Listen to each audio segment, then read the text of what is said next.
Right, so I'm gonna start off into who I am and what animation is, especially in Jamaica. I'm just gonna show you this animation reel. These animations are not only mine. These are from different animation studios and animation animators in Jamaica. Hold on a second. Let me just make sure sound is being shared as well. Sir, we can't hear you because there's a noise. I hear the noise. I'm not sure what it is. There's some kind of song in the background. That is very loud.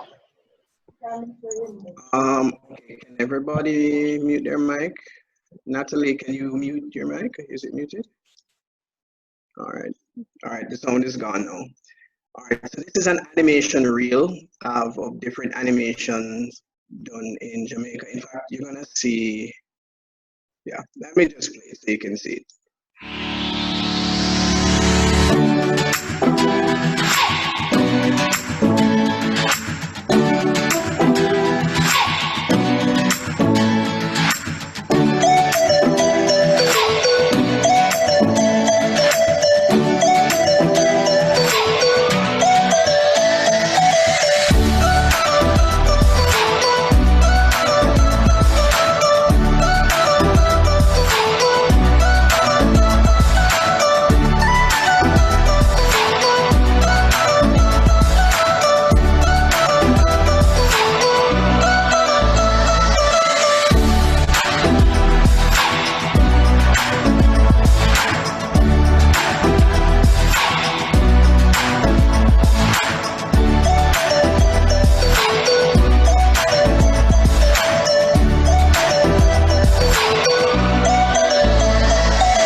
All right, so let me just, how can I, let me stop it.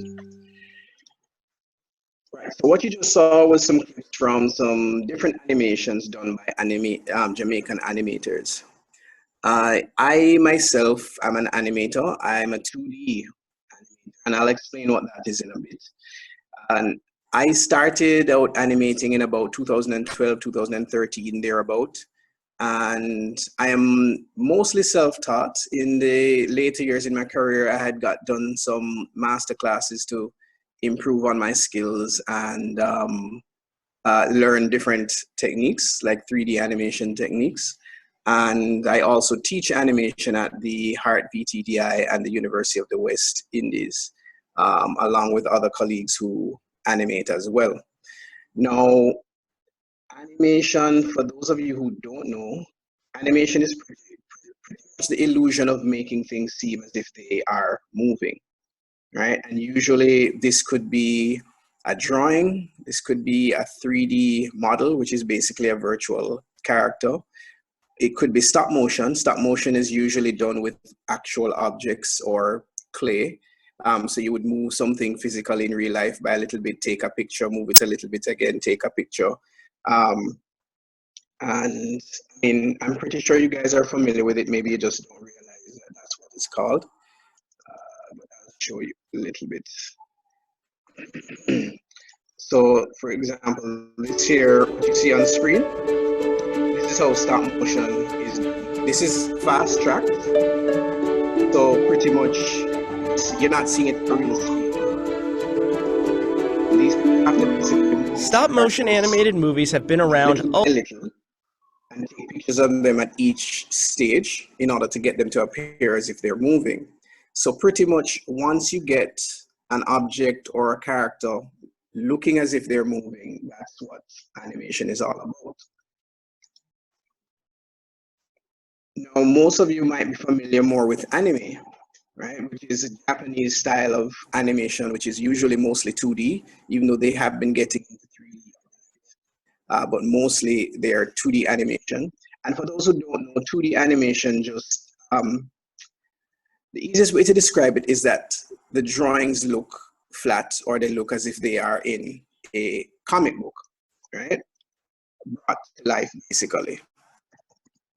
3D basically looks a little bit more realistic in the sense that 3D animation looks a bit more solid, right? So you might be familiar, for example, with 2D animation being your, let's see, what show would you guys know? What animations would you guys know? Maybe you're familiar with Avatar: The Last Airbender. Let me just show you what that looks like.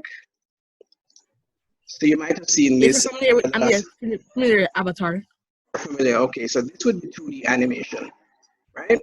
And it's called 2D because pretty much everything is two-dimensional. It's done flat. These things are drawings. These things are pencil, ink, or digital lines on screen that have formed the shape of a character. And Dragon Ball Z. Dragon Ball Z is another example of 2D animation, right? Now, 3D animation, the objects look more solid, they look more rounded. So anything that comes from Pixar is 3D animation, right?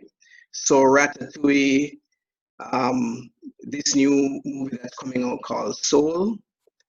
What else is there? There is Toy Story, not Dora, sorry, Finding Nemo. All of those are 3D animation. And if you look closely at the characters, you'll see they have a very rounded, solid quality to them. They almost look like you can touch them, even though they don't look real. They're like, this guy kind of has a plastic clayish look of his skin. It still looks like something you could touch, like a toy, right?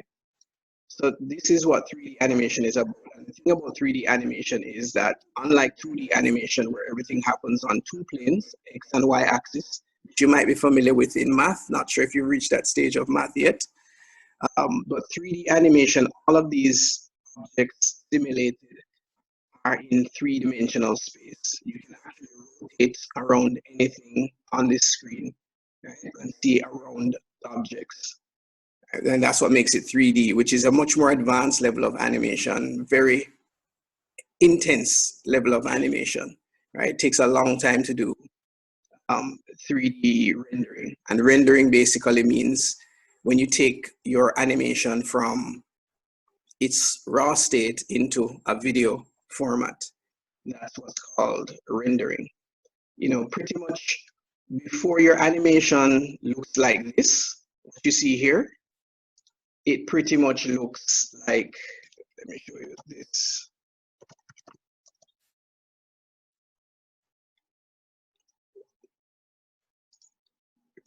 Animation looks like this, right? It has all these little squares and wireframes in a three-dimensional space. Let me fast forward through this a bit. Right? So things basically look like this before you even get to that lovely finished, polished stage. I want to show you with a character so that it sinks in a bit more.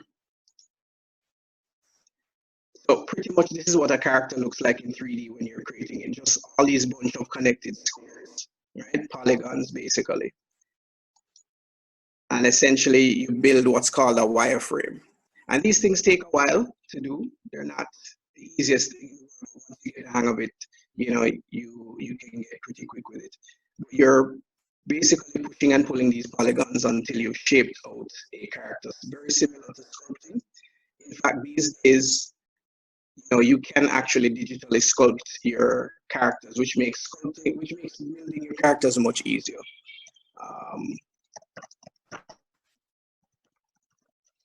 And sculpting is a very sought after talent, simply because sculpting it allows you to get way more detailed with your character designs, right? Let's. Sir, what is 4D? What is what? 4D. 4D. Where have you heard that term before? Oh, it says, a show says it's in 4D. Oh, you saw that on the screen a while ago? Yeah, Spy Kids all the time in the world says it's in 4D. Oh, Spy Kids? Oh, okay. Let me explain that. So the thing is, we might know 3 dimensions as X, Y, and Z axis, right? So what they call 4D is when the animation contains an extra external element. So for example, if you go to the Coca-Cola factory in Atlanta, they have a 4D cinema. And what they do in the 4D cinema is, while you're watching, you put on these 3D goggles or 3D glasses, and you're seeing everything in 3D, right? So it appears like these things are in front of you and you can touch them. And the 4th dimension is like, for example, you're in a roller coaster or you're in a boat, and then when the boat hits the water, water actually sprays on your face. So you'll actually feel water droplets. You know, and if there's wind, you'll actually feel the wind. When you're on the roller coaster ride, the chair actually moves. So that's what they call 4D, right? Bringing you into the 4th dimension. Right. So these are some different types of animation. As I've said, I specialize in 2D animation, but I do a little bit of 3D. And I pretty much got my first job animating for a company called Jamaica Environment Trust. And that started off with an animation called, I think it was Gold Island. Let's see if I can find it.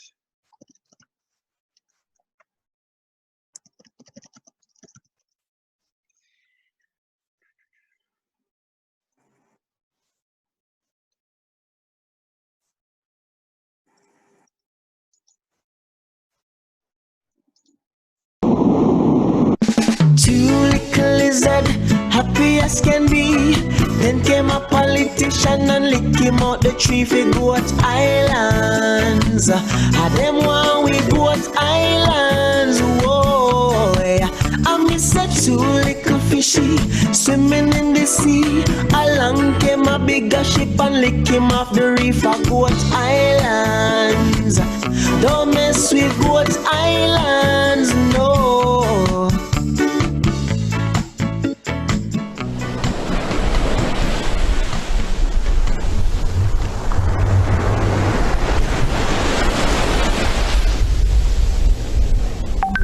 Nice telling, that's sad.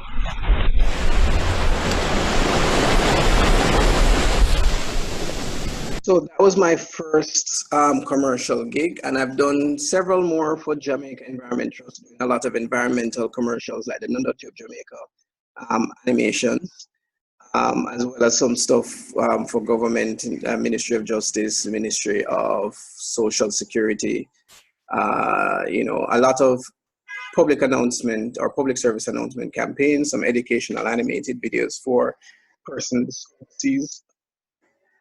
And pretty much animation is a lot of creativity, but it's also a lot of problem solving. So some of the critical things that you need to become an animator is, you know, critical thinking.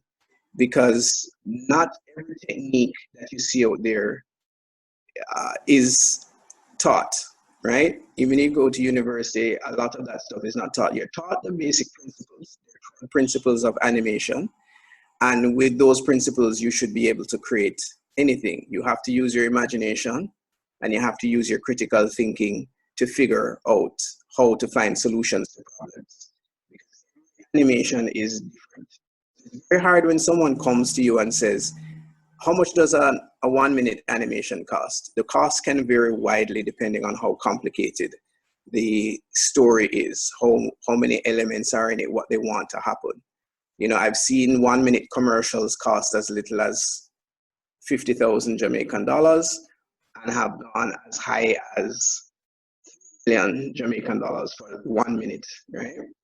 And it just depends on if it's 2D, is it 3D? Do you need a crowd? Do you need a realistic, you know, soda liquid popping out of a soda bottle? You know, all of those things make a difference because some of those things are much harder than others. And the harder it is, the more expensive it is. Right.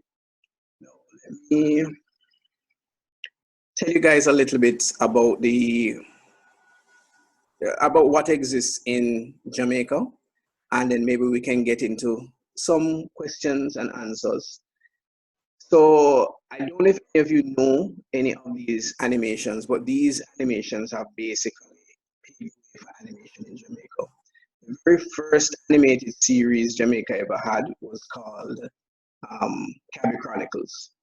Don't know if you've ever heard about it, but Cabby Chronicles is a Jamaican animation about this taxi driver and basically all of the antics he gets into, or rather, all of the antics his passengers get into. And that was on TVJ. It was aired on Flow first and then TVJ for a little bit. Then you had Lady Renee Make We Laugh, which was also on TVJ for a little bit. And it also spawned quite a few viral animated videos on YouTube, like this one that we see here with Penedo. And there's another popular one with a woman who's beating up a vending machine. And then there's Mental Chung. Mental Chung, he specialized in 3D animation and had a 3D animated series called Dirty Boy on YouTube, which was very popular for a bit. And then there's Coretta Singer, who does Tale of Shadows, among other things. And then we're getting more modern times where we have a girl here, her name is Cam Cam, and she's an adventurer. Basically, she, you know, before she goes to bed, when her mother's reading her bedtime stories, imagination goes wild, and she can be anywhere from, you know, outer space, venturing through make-believe planets, to, you know, turning her Underwater. turning her couch into an underwater, you know, world where she's Submarine. discovering all of these submarine life in her couch, right? And then there's Abiko Maroons, which I've worked on, which is about, which is set in slavery days with a slave that escaped the plantation, has to join with the Maroons and battle for their freedom. And there's, which is done by Ina Satarova, which is a Caribbean priestess who has to warn her village of impending doom and defy her tradition. So a wide range of different animations have kind of set the pace in Jamaica and paved the way in terms of bringing animation to the forefront.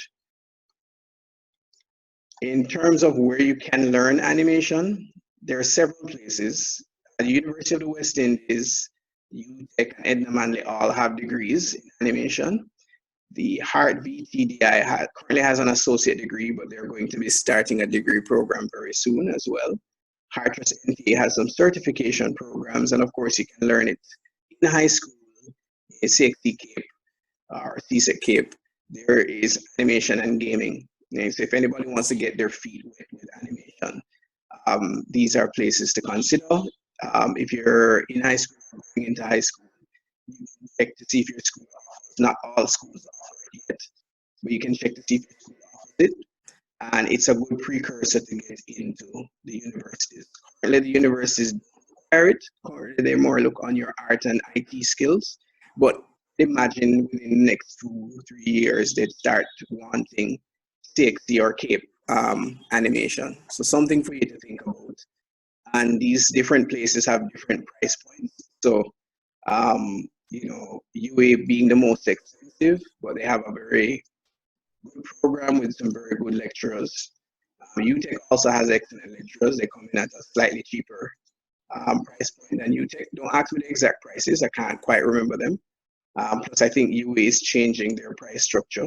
I think it started off at 6,500 US per year, moved to 8,000 US per year. I don't know how much it costs now. But UTech is less, and is less hard. I basically listed these in terms of how expensive they are. Now, roles in animation. This I want to specifically talk to you about because there are a lot of people who don't think they can be an animator, right? Because maybe they can't draw, or maybe they can draw, but they're not good at animation. So there's several roles in animation. There's several roles. Of course, you have the 2D animator. And you know what 2D is already, I showed you. 3D animator, you have character designers. Character designers, all they do is draw, right?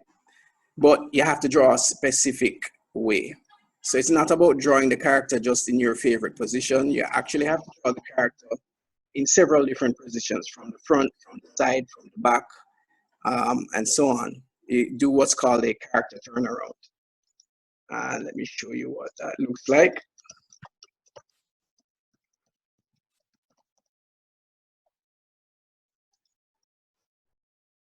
So this is pretty much what a character turnaround looks like. You're showing the character from all angles, because this is what the animator is going to use to, figure out how to draw the character. You also do different things like facial expression and poses, so that the animator understands a little bit about the character's personality and posture and how they, should behave.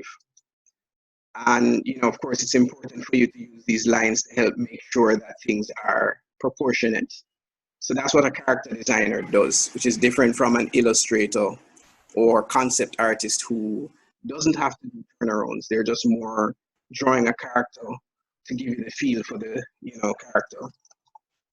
Let me see if I can show the difference.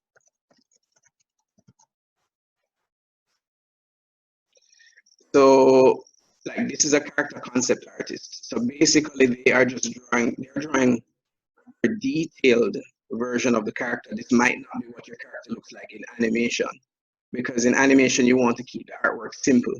But for concept art, you can go as detailed as you want, because you're just trying to give the essence of character. In some cases, you're trying them out in different wardrobe, different clothes, to see what they look like in different clothes, what do they look like in different poses, right? So two different fields but similar skill sets. So you could be an animator by just drawing alone. There's a 3D modeler. So the 3D modeler doesn't animate. All they do is just create characters in 3D, or create desks, microwaves, fans, objects, cars, whatever. They don't have to be able to model a human being, because that's another thing. There's some people who are really bad at creating characters, but they're very good with buildings. They're very good with anything that's called hard surface. Hard surface, pretty much like it sounds, anything that's hard on the surface. So a car, a desk, a couch, your computer mouse, a cup, a building, a tractor. They're very good at modeling those, but they're very bad at modeling things like trees or human beings. And for that matter, there are people who are good at modeling trees, but not good at modeling characters or a hard surface. So you have people who specialize in those different fields. Just because you can't draw a human being or you can't model a human being doesn't mean you can't work in the animation industry. A lot of times they want people who only model props. Props are basically the things I described, an object, a product, shoes, buildings, etc. You have the 3D sculptor, which, show you the 3D. Did I show you guys that? I think I did. I'll show you a little bit later. But 3D sculpting, just like sculpting, I don't know if any of you have done sculpting before, but basically with sculpting in real life, you'd use your hands and you would basically shape out something. You know, maybe you do it with Play-Doh. Most professionals do it with clay and some tools, and they would carve things in to look a specific way. So you could carve a human being's face. You know, statues are the perfect examples of sculptings. But in 3D, you're doing it digitally. You're doing it on the computer, right? Turning an object into something that's, you know, turning even something as simple as a ball into a character. Let's see if I can find you something quickly.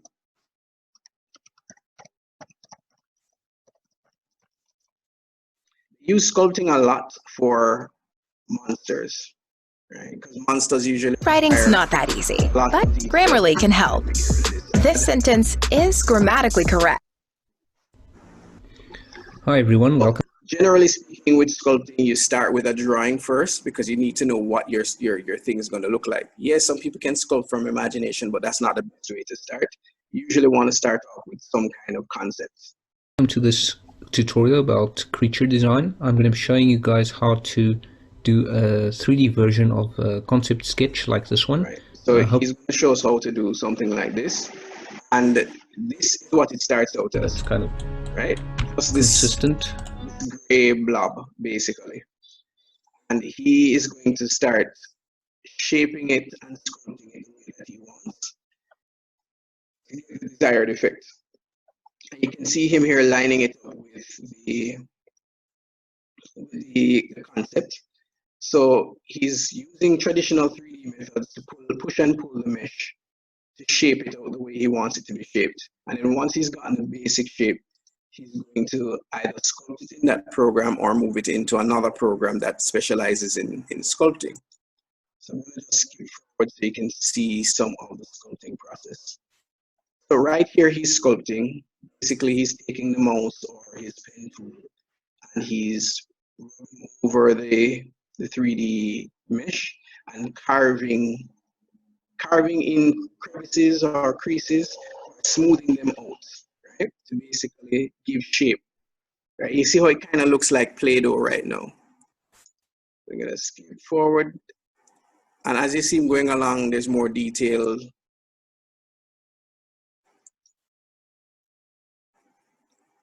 Adding in teeth. As we get closer and closer to the end of the video, you start seeing it into shape. You know, you're seeing all of these grooves in the gums and details in the eyes and the horns. And as it goes along, it's going to get more and more realistic. So that's what a 3D sculpture does. They especially are necessary for things that have a lot of unevenness to them. If you were to traditionally, can you sculpt one for us? Can you sculpt for us? Oh, I'm not a sculptor, unfortunately. Yeah, I'm not a sculptor, so this is not my specialty. I'm just showing you what it is. So if any of you like to sculpt, it's a field that you can get into. You have layout designers, which are persons who just pretty much put all the elements together. So somebody has created the 3D and somebody's created the background or the environment, there's somebody who puts them together, right, according to the storyboard, so that, you know, everything is positioned in the camera properly. You have the visual effects designer who creates things like fire, lightning, superpowers, that sort of thing. You have the compositor.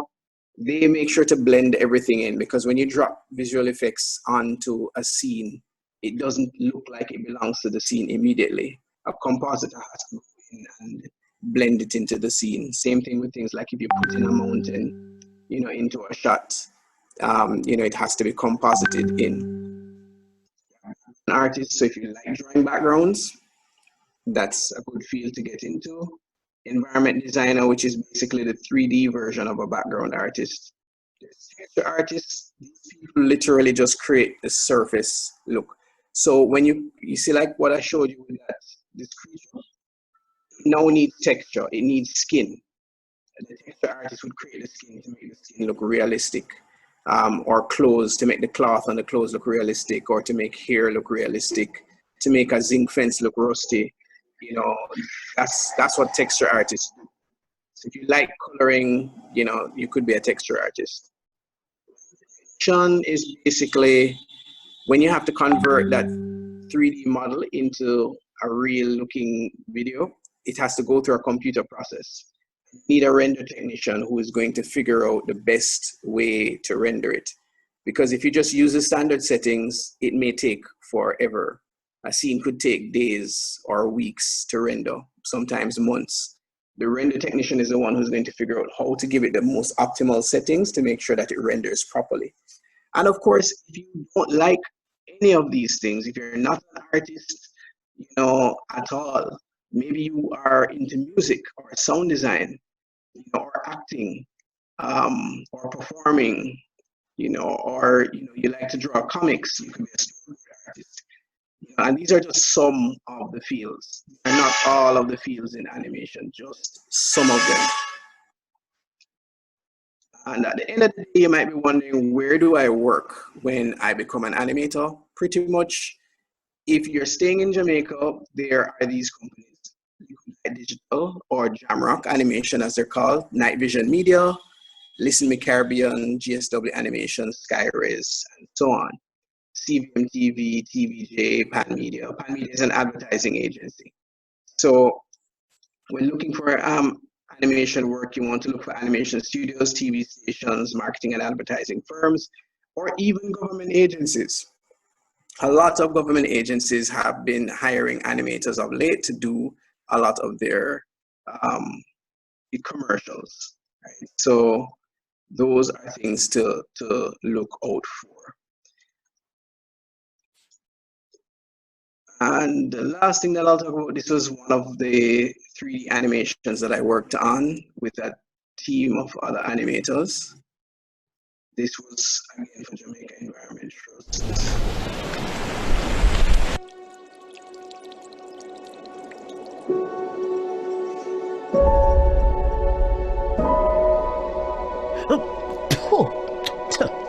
Larks, so much for lunch.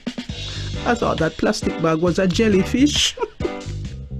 You see those mounds of sand at the back of the beach? They are sand dunes, and they are very important. Some humans dig them up and drive all over them. But that destroys the beach. Sand dunes protect you and the beach from the sea waves, especially in a storm. They also store and release sand whenever the beach needs it. And of course, they are where I lay my eggs. Listen now, I know you love the beach as much as I do. But to keep enjoying it, you have to keep it healthy. You see, seaweed, mangrove swamps, and coral reefs. A healthy beach needs all of those things too. They provide food and shelter for animals in the sea. And without them, there'd be no fish to eat, no crab, no lobster. They also protect the beach and you from dangerous storm waves and pollution. So not dirty up with beach. Don't rip out the seaweed. Don't destroy the sand dunes, corals, or mangroves. Dig up with beach.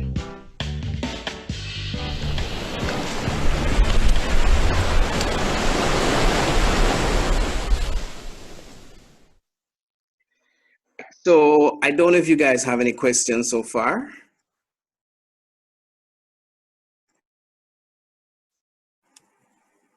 No questions? Yes, I have a question. What's that? How long would it take to draw everything in that video and make the video? How long would it take? It depends on what video I just showed you.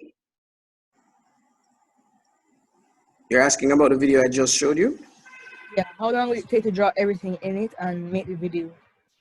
All right, so to make this entire video, it took us around 3 or 4 months.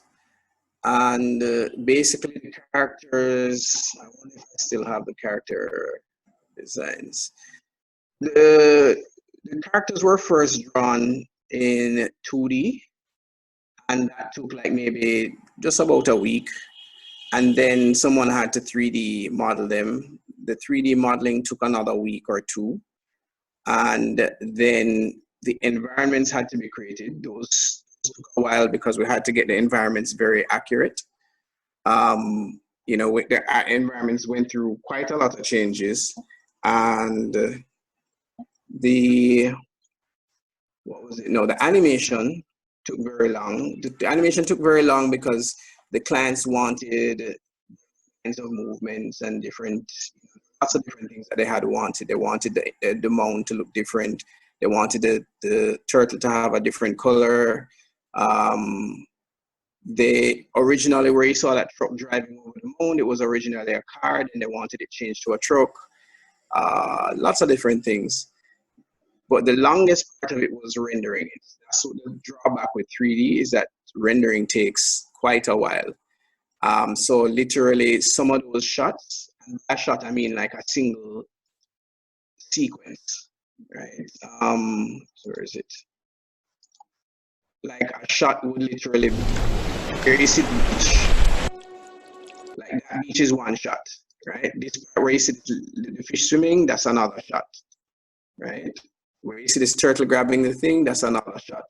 So some of these shots were very long, like days, right? Some of the more complicated ones, of little grass pieces, you know, would take a day or two or something like that. This scene didn't take that long to render because it was, everything in the shot is for the truck is moving through, don't take more than an hour or so to render. Trying to find some of the shots. Like, this shot took a little bit because of the turtle was moving. This shot here took quite a break, you know. Sorry. This shot here took quite a bit of rendering because you have the turtle moving, the fish moving, the scenery moving, and the scenery was filled with all of these corals, etc. So this took, And the shadows. yeah, so this took like a week, you know, which really frustrated the clients, because the clients were just like, why is it taking so long? Why is it taking so long? You know, we had to explain to them 3D animation is very computer intensive, so And so everything. you know what the sad thing is? What's that? The video is only 1 minute, and it took like a whole month, 3 months, and the video is only 1 minute. Yeah, that's just how animation is. If you know anything Mr. about, Jackson, yes. Dr. Someone was asking a question in the chat. She was asking, how easy do you find it to collaborate with local and foreign individuals? Okay, that's a good question. So it honestly varies. It varies a lot. So, and there are problems on both sides. So I'll give you an example. I'll give you good and bad examples locally and good and bad examples internationally. Locally, what I find in most of the cases is that your clients don't understand what animation is, and they don't understand how much goes into animation. So their expectations are unrealistic, and that can cause a lot of tension because they're trying to rush things that can't be rushed, and you basically have to manage their expectations. You know, but the thing is, you just have to kind of declare a lot of things from early and avoid clients that refuse to take the time to understand. It works out in your benefit. You know, I've had clients who they don't even want to attempt to understand, and they always turn out to be the worst clients to work for. You end up in a lot of arguments with them. I've had clients who they lack imagination, and by lack imagination, I'm not subjectively insulting them. I really mean like they literally don't have an imagination, and they'll tell you. You can't describe something to them. You can't draw something on a piece of paper and show them. They need to see something as close to the finished product as possible for them to even begin to understand what you're talking about. Those clients can be very difficult because they give you a lot of work to do. Sometimes you have to do the work in front of them, which is not comfortable for an animator. Because animation, like any creative process, sometimes you're sitting staring in space for half an hour, and that staring in space is not you not doing anything. That's you visualizing in your head how something is going to work. but they want to see you do something in front of them right now, right? Which is not a very comfortable situation. On the other hand, I've dealt with clients like Jamaican Environment Trust has been my longest clients, and they've been the best clients because they know exactly what they want. And anything that they don't know they want, they leave up to your imagination. And they've been very comfortable to work with because whatever they send you in the brief, as long as you give them that, then they're satisfied. If there is something that they're not satisfied with, they will be specific about it. So for example, when we did the turtle, they came back and they said, look, the turtles in Jamaica are not that color. They're a little bit more on this hue of greenish yellow with spots, etc. And the shells are this color. And we said, okay. And we changed it and they go, great, right? There are some clients who they'll tell you the turtle is supposed to be yellow. You make the turtle yellow. No, it's too yellow now. Turn it back, you turn it back. No, it needs to be more green. No, it needs to be more red. And after a while, you start to get frustrated because you're just like, make up your mind. What color is it? You get really frustrated if you're just watching you. Yeah, pretty much. Right? Now, internationally, it's interesting because there are certain things that a lot of international persons are good with in terms of payment. They tend to pay you on time, and they tend not to argue with your price as much as locals do. Where the challenge is concerned is that they're used to certain things, like they're used to a faster pace, and they're used to what is the term? They're used to getting samples, right? Which is not a good thing in animation because a lot of work goes into animation. So for you to do a sample, it's very inconvenient, especially if they don't pay you upfront. But honest truth is most people, once you insist, they pay you upfront.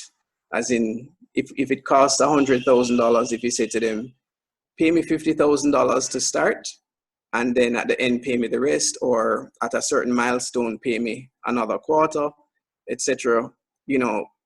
People will usually pay it, but I find that Jamaicans resist that.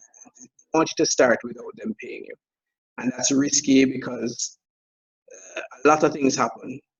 A lot of things happen where they change their mind about something, and because they change their mind, they don't want to pay you, right?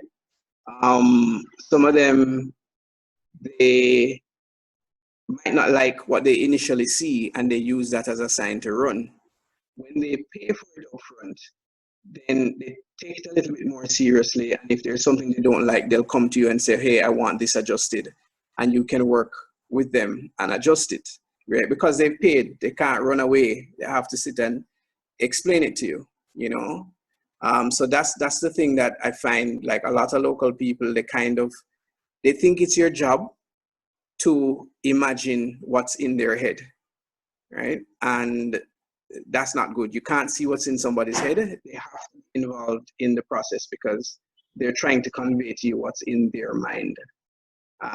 If it's your thing, you can use your imagination to your fullest. But if it's not your idea, they have to convey to you what they want. And sometimes people think they shouldn't have to. They think, hey, if I'm paying you, your imagination should just wow me.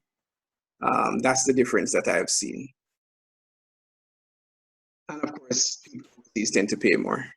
Oh, there was another question as well that Dr. Simone was asking in regards to any scholarships for future Jamaican animators. And I believe Natari would be interested as well, because Natari here has his own YouTube channel, which he does his own animations as well. So maybe you can talk to Natari about that as well. So why don't you check out his YouTube channel right now? So check it out. Even that as well. Natari, am I spelling it correctly? Natari Animations and more. Yeah. All right. Which video should I play? Natari, which video do you believe that he should play? Yeah, you choose the video. Should I play My Piggy or Naruto versus Ichigo? Piggy. see you like Naruto a lot. Ah, you keep it.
Well, that was quite a lot of work.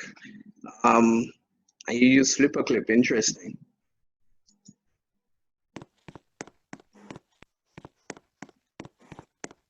Good job, Natari. You put in quite a lot of work into that fight scene. Fight scenes are very difficult to do, very tedious and monotonous. Somebody asked about scholarships. So let me see if I have access to the chats. Sorry, I just want to access the chat here. So in terms of scholarships, there is a group called FHI 360. They're in Jamaica. They provide scholarships for animation.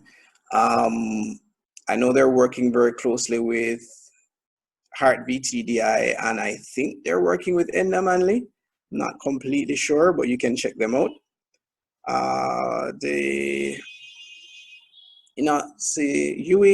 UE has some scholarships. They're not necessarily animation specific, but animation is offered in Carmack at UE. Carmack has scholarships or financial aids, so you can check those out. And also check the banks. A lot of times the banks or financial institutions have scholarships available. I know the Animation Association, which I'm a part of, they're working on a scholarship, but I don't think that's going to be out for this year, maybe next year, because that's going to take a lot of back and forth processing. But those are your options for scholarships.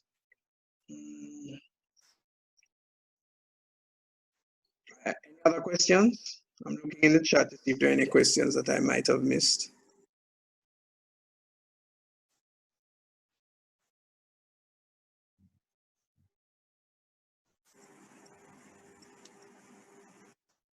Oh, so somebody said animes make 20-minute long videos in a week at 24 frames per second and still make it look good. How?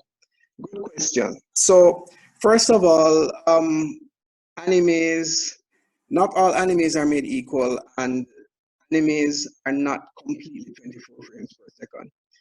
If you watch a Dragon Ball Z or Naruto, some of the frames are 8 frames per second, some 12 frames per second. It depends on what they're depicting. They kind of save the high frame rates for that. And in anime, they repeat quite a lot. They repeat a lot of moves. You can find tons of dissertations on that on YouTube. You will see how many of Naruto's fights or Dragon Ball Z fights or other fights are repetitive. Like if you look closely, you'll be like, I've seen that move before. And you can backtrack a few, like 20, 30 episodes and see that, oh, they use that same fight sequence in this episode. The other thing that anime does a lot is they do a lot of camera movement to trick you into thinking they're animating, but they're not animating. So you'll see a character talking, but you're seeing the back of their head. So they're not animated. You can't see their mouth moving. They're just talking and the camera is just sliding to the side, right? And they will have like a big 2-minute long monologue and absolutely no animation happens. To do that, once the backgrounds and the characters are drawn, to do that takes minutes, right? Like literally, if it's a 2-minute scene and the character is talking and I'm showing the back of the character or I'm just showing scenery, that could take 2 minutes, right? And we save the bigger scenes for other things. Sometimes what they'll do is they'll show you a character's face while someone else off screen is talking, right? And you're focusing on the mood of that character. I mean, I would randomly bring up an anime to demonstrate. Let me see if I can find. Let me just type anime and see what comes up.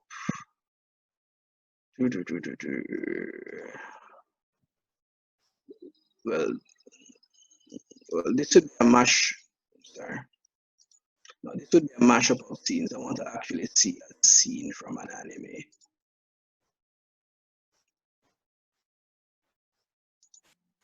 All right. So here we've opened on a statue. We're on another statue. 10 seconds have gone. And all of these would have been drawn already, no animation. The camera moves. We're in 18 seconds. There you aren't sharing your screen. Oh, sorry about that. Good point. Very good point. All right, let me start over this clip. So notice the first 20 seconds of this animation.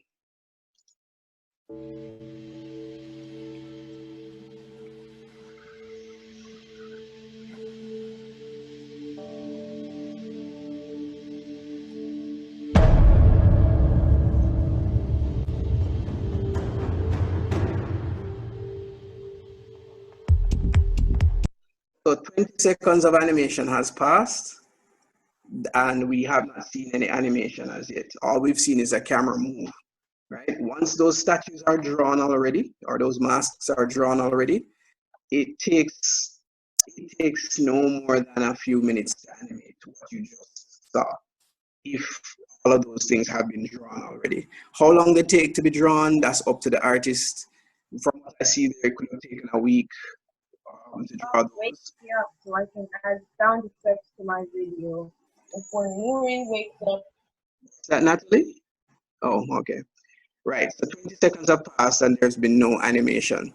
That makes animating easier. 20 seconds is 1/3 of a 1-minute video. So that you saw a while ago would have taken, if everything's been drawn already, would have taken you a few minutes. If you have to draw everything from scratch, it might take you a week, right? So let's continue playing.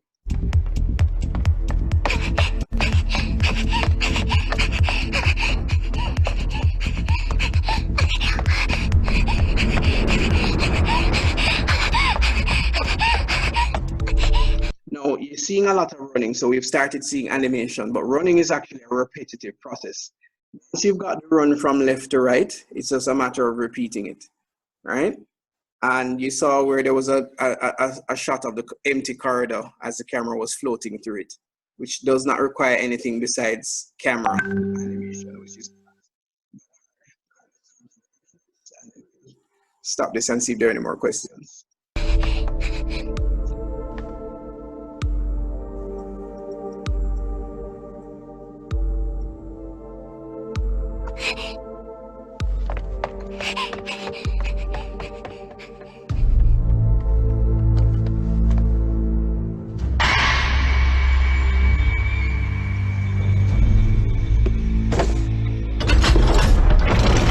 So basically what you're seeing is a lot of intermittent animation. I would love to find a talking scene.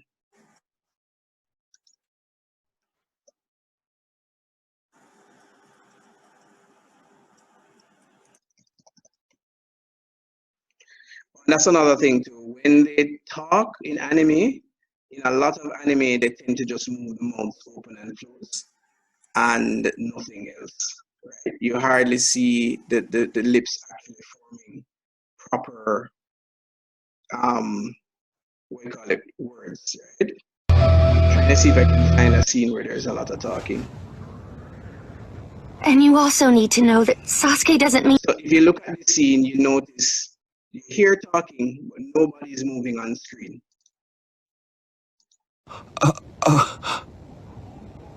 Sakura, what was that? What did you just say? 'Cause I don't think I heard you right. Say it again. I guess, sure. What I said was... So that's how they manage to animate anime so fast, right? Because there are lots of little moments when nothing is actually happening, right? And we might look on it and say, oh, it's just a few seconds, but those few seconds save a lot of time. If we were to look at an American animated cartoon, what comes to mind?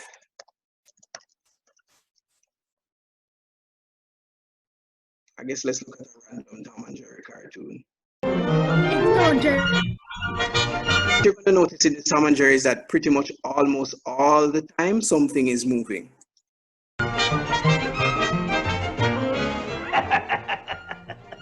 Well, there you are, son.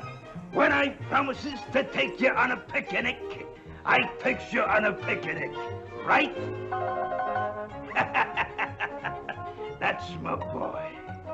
Now what we gotta do... So immediately you notice that in the Naruto video, while they were talking, the characters' heads and bodies stood very, very still, and only their mouths and eyes moved, right? In this cartoon, we're seeing the character talking, and while they're talking, they're swaying back and forth and turning also and showing expression with their body. Exactly. They're using a lot of expression with their body, which takes a lot more time to animate, right? And a cartoon like this take much longer than the anime would, right? Because they have to animate all kinds of different movements, right? As you can see, something's always moving in the shot. You see the tail is moving, the arms are moving, the toes are moving, the ears are moving, everything is moving. Any other questions? And this can come from anybody, student or teacher, it doesn't matter.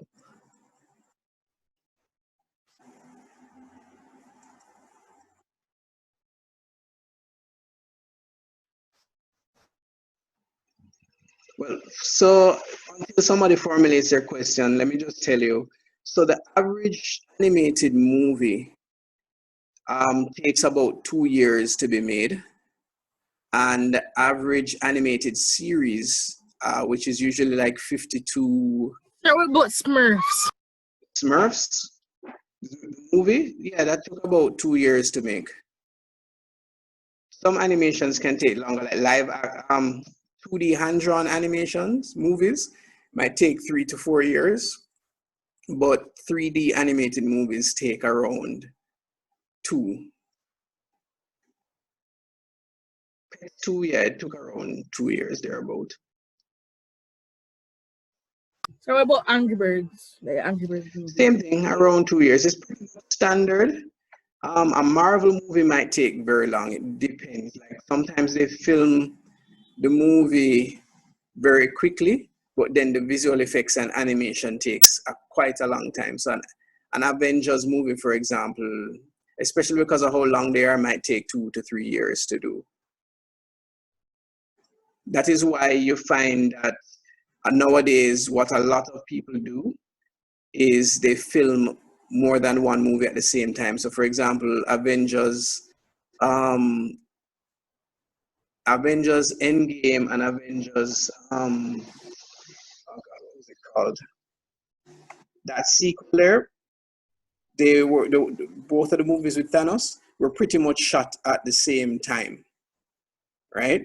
And they did that because it's much cheaper. You've started the production already, you might as well just continue. Lord of the Rings, same thing. They shot all 3 of them at one time so they could just get all of them out of the way instead of making the movie, releasing it, and then starting the process all over again. It would have taken them much longer, people would have gotten older, people would have changed. So when they shoot it one time, everybody stays the same age roughly, right? So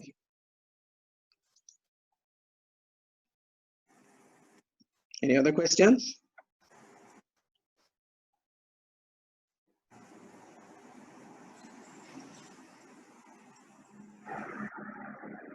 So while you guys think of some other questions, animation can be a lot of stress, but it can also be a lot of fun. And sometimes it can be both. I'm going to show you something that you may not have known about, but let's where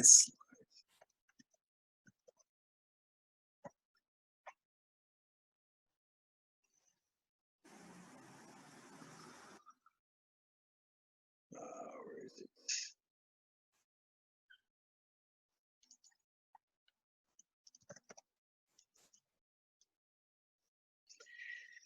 So here are some of the stresses that animators go through when they're doing something that's never been done before. And it stresses them out, but at the same time, they can look back and laugh. Because normally, when you do a 3D animation, the hair is generally speaking not flexible. But sometimes they decide that they want to go really realistic with the hair, and sometimes they want really long hair, and then it creates a disaster, or really curly hair. They're getting way better at it now, but when it was just coming out, and I'm going to show you Tangled, and I'm going to show you Brave so you can see what I mean. So let's look at Tangled behind the scenes with the hair, the trouble they went through.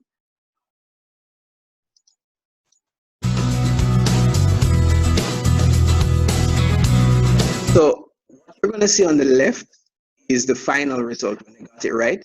What you're going to see on the right is all the chaos here went through. All, you know, sometimes in 3D things break. You're going to just watch and see.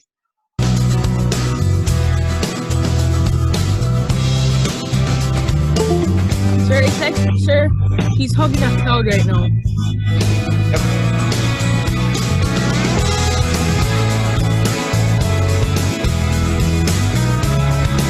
And now he's a vine.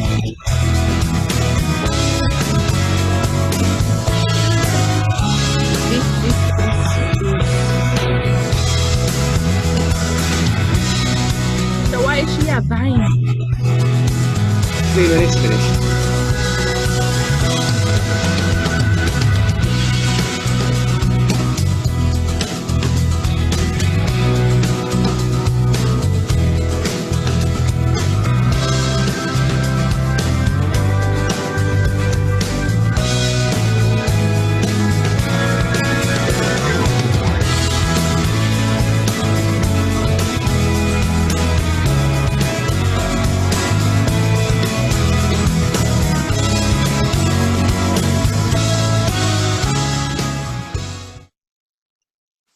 Sir, I must say yes, that was just bad. So let me tell you why. So the thing is that you're animating in 3D. No, sir. Yeah? Can you see that one? The Frozen and the Corona version. I want to see that. I actually wanted to show you Brave. Do you also have Corona? Let's go outside and play. Slime together we had made TikTok filming with a friend. Why did it have to end? That's funny. Yeah, so the reason why it happens is that when you're animating, especially in 3D, there's a lot of math involved, a lot of physics involved. Things like hair and cloth, because it's way too tedious for a human being to animate, right? Almost nearly impossible. It would take so much time to animate the hair or to animate clothes. So basically, you apply physics to the clothes, you apply physics to the cloth, you apply physics to things like liquids, so that they have a much more realistic behavior. Now, the problem with hair is that hair involves a lot of objects touching each other. As you can imagine, each strand of hair is touching each other, and the physics is basically telling the hair strands, if you touch another hair strand, push it away, right? Or if a lot of hair strands clump together, fall. sometimes the physics gets confused and too many hairs get close to each other and they push each other away way too, forcefully. And then the hair ends up all over the place. Or the hair comes in contact with something else and the hair goes bizarre because the physics is getting confused. So you kind of have to dial the physics in to get the hair to work properly, or you apply physics to some of it, you animate the rest of it, and it can be very stressful for the animator because they're hoping this process will make their animation life easier. What's that? Continue the video. I'll continue it at the end. All right. I want to know if there are any other questions anybody else has. How many artists are here in the room? Oh yeah, I wanted to ask, how did Rapunzel? How did before they animated it really good? How did it look like she had vines in her, like her hair was vines and stuff? That's a good question. So the thing is about the hair is that sometimes what they do is the hair strands are so tiny that it would cause too high a polygon count, right? And by polygon, I mean, when I was showing you the wireframe and you saw all those little squares, it would be too many of those and it would cause the rendering to be extremely slow, right? It would take like months to render the hair. So what they do is they create a big strand of hair, and then what they do is like they apply a picture of hair to it so that it looks like real hair from a distance, right? And you won't know any different because, from what you are seeing, it looks like real hair. So it just cuts down on the amount of processing time. So that's what it looks like before the hair is applied. And it's much easier to manage. Okay, so you can continue the video now. Yep. Now I hear somebody asking something else. Excuse me, sir. Is Lord of the Rings animated or is it done in real life? Good question, Ariko. So it is actually both. So when you look at Lord of the Rings, and don't worry, I'm not gonna take this video off because I know you guys want us to watch this video, so I'm gonna just open another window. So with Lord of the Rings, the human beings are definitely real, right? But hold on a second. Give me a second. I just have to open the door for somebody.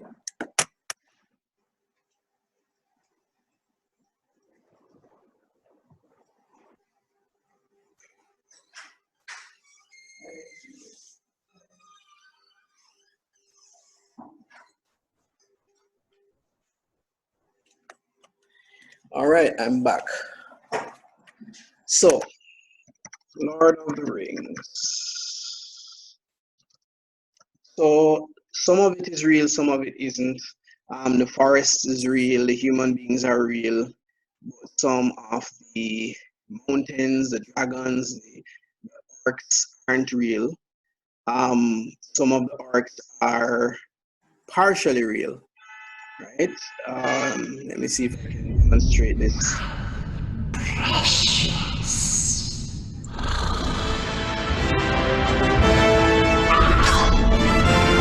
So, clearly the swords are real, and some of these creatures here are real, but this video should reveal some of the stuff.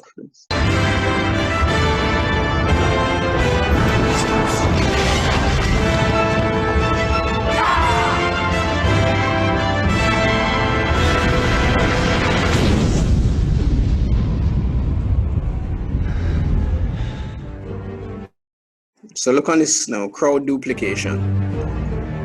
So some of the people in the crowd are not real. They're just the same people copied and pasted over it. So look on this.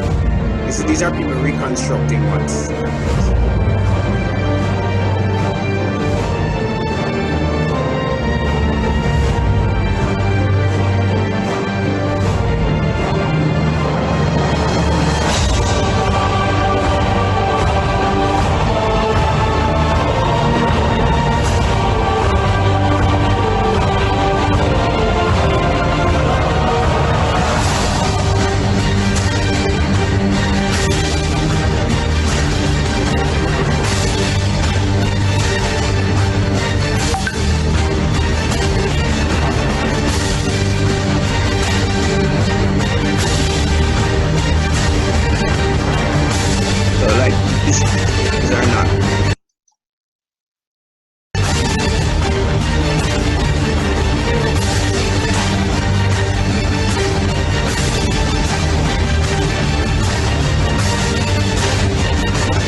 and splashes, precious.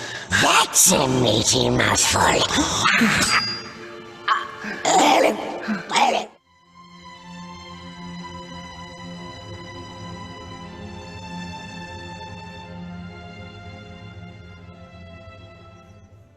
Gollum was really the first CG character that we were hoping to put on screen that had to believably act in a human fashion with other actors. Now, keep your distance. I don't want any trouble, you understand?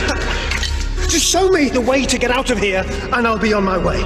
We know safe paths for hobbitses. Safe paths in the dark. Shut up. I didn't say anything.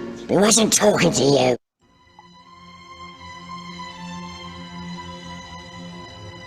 One of the very first breakthroughs for Gollum was casting Andy Serkis to play the voice of Gollum. You don't have any friends.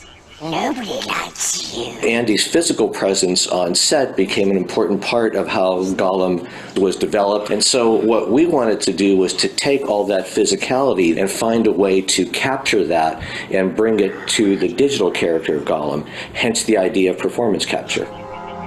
Go away. Go away! I hate you. I hate you. Where would you be without me? Ellen, I saved us. It was me. We survived because of me. 10 years later, when we had to bring Gollum back for The Hobbit, we had in the meantime experience working with lots of other characters. So we were able to develop now proper muscle systems, proper skeletal systems, proper facial expressions, a lot of research into the look of how light is transported in the eyes and the skin and the hair. To really get that detail working properly, we realized that what we really had to do was study the way muscles really work in the human body, how they attach to all the joints, how bundles of muscle fibers are constantly firing off in opposition to each other and in support of each other when a person is moving, and therefore we wanted to see that when a character was moving. And so we've developed a new system that we call tissue, which allows us to really simulate all of the muscles and movement that's happening from the skeleton outward to the skin. And with a character like Gollum, where he has basically very little clothing on, you can see all of that movement now. So if you really look, you can perceive the ribs and the muscles all moving under the skin as he performs.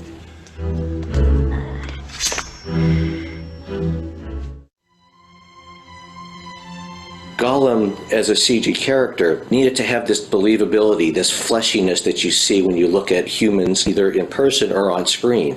So I encountered a technique called subsurface scattering that I thought was really the basis of what we needed to solve to get believable looking characters.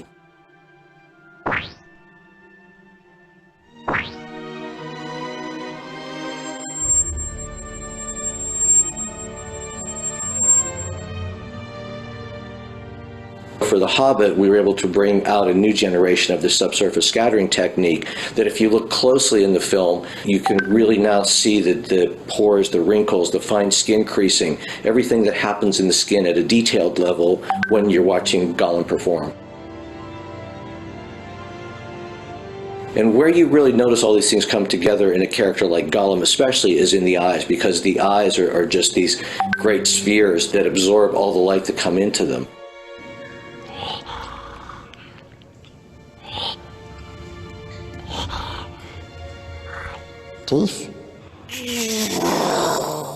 I was really happy with what we saw of Gollum in The Hobbit. I mean, I thought he's a great character. It was always compelling. It was always interesting. And Gollum as a character I still find very engaging. I just enjoy watching him.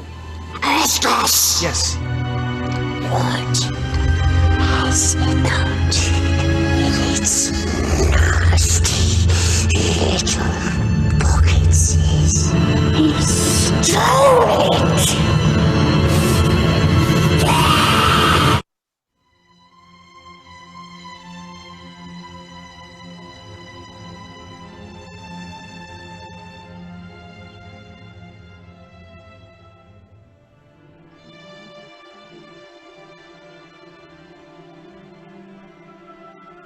Or is that the end of the movie or something?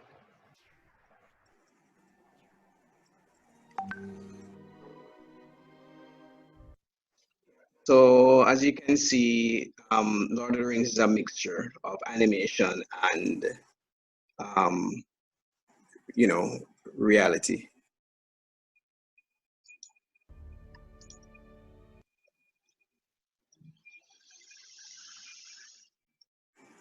So any other questions? Anybody interested in doing anything besides Natari? One now, sir.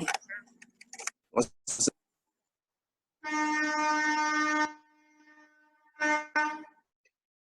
I didn't hear that. What was that?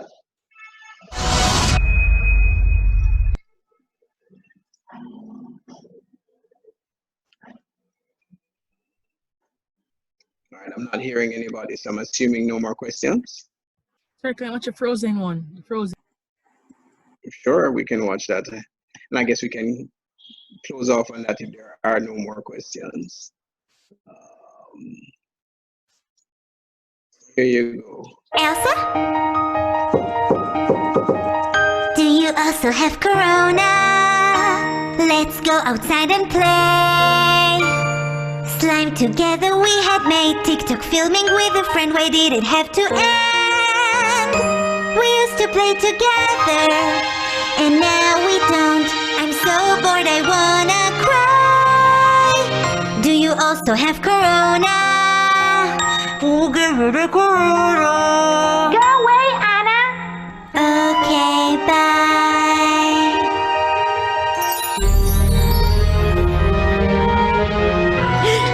The gloves will help. See?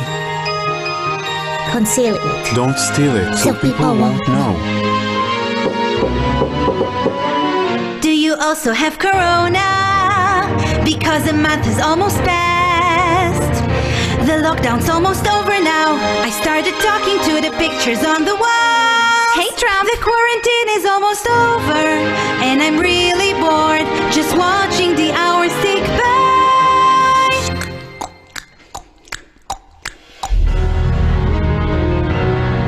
I'm scared to infect more people. Stop annoying me. You know I'm on unpaid leave. Here, I touched you.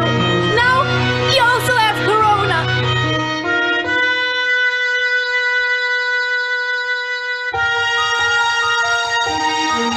Have fun on the USNS Comfort. I'm sorry I got you infected. We hate you.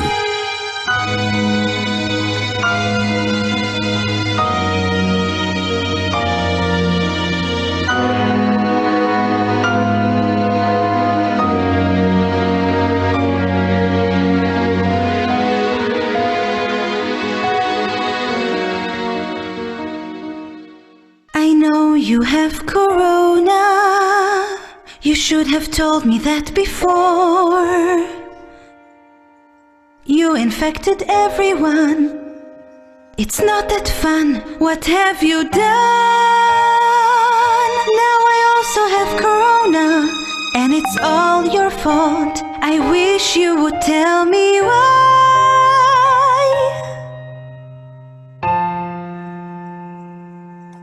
Do you also have corona?